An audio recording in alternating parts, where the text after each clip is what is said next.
என்னை ஆட்கொண்டவரும் நான் சேவிக்கிறவருமான ஆண்டவராகிய இயேசு கிறிஸ்துவின் நாமத்தினாலே அன்பினல் வாழ்த்துக்கள். கிறிஸ்தேசுவுக்குள் மிகவும் பிரியமான அன்பு சகோதர சகோதரிகளே, ஏசாயா தீர்க்கதரிசியின் புத்தகத்தில் 38வது அதிகாரத்தில் 15வது வசனத்தின் முதல் பகுதியை குறித்து கொண்டு தியானித்து பாருங்கள். நான் என்ன சொல்லுவேன், அவர் எனக்கு வாக்கு அருளினார் என்று சொல்லி எசேக்கியா ராஜா அறிக்கை செய்கிறதை பார்க்க முடியும்.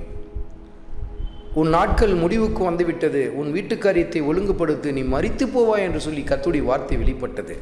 ஆனால் அந்த மனிதன் தன் உள்ளத்தை ஆண்டுடைய சன்னிதானத்தில் ஊற்றி ஜெபிக்க ஆரம்பித்தார்.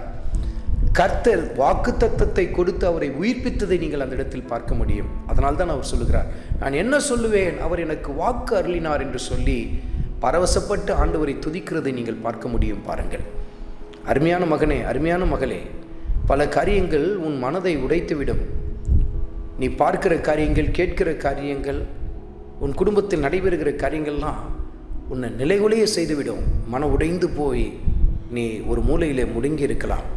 ஆனால் அந்த சமயத்திலலாம் மனசு தளர விடாமல் கர்த்தருடைய வார்த்தையை தொடர்ந்து வாசித்து கொண்டே இருங்க.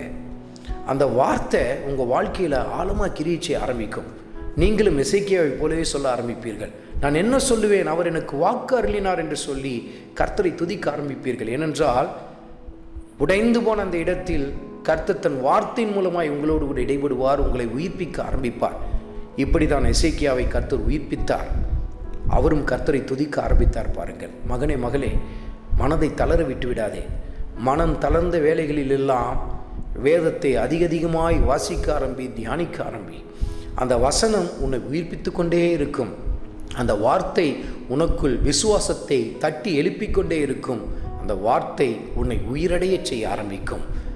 நான் என்ன சொல்லுவேன், அவர் எனக்கு வாக்கு அருளினார் என்று சொல்லி நீயும் கர்த்தரை துதிக்கத்தக்கதான மகிமையான காரியத்தை கர்த்தர் உங்கள் வாழ்க்கையில் செய்வார். ஆண்டவராகிய இயேசு கிறிஸ்துவின் கிருபை உங்கள் அனைவரோடும் கூட இருப்பதாக. ஆமென்.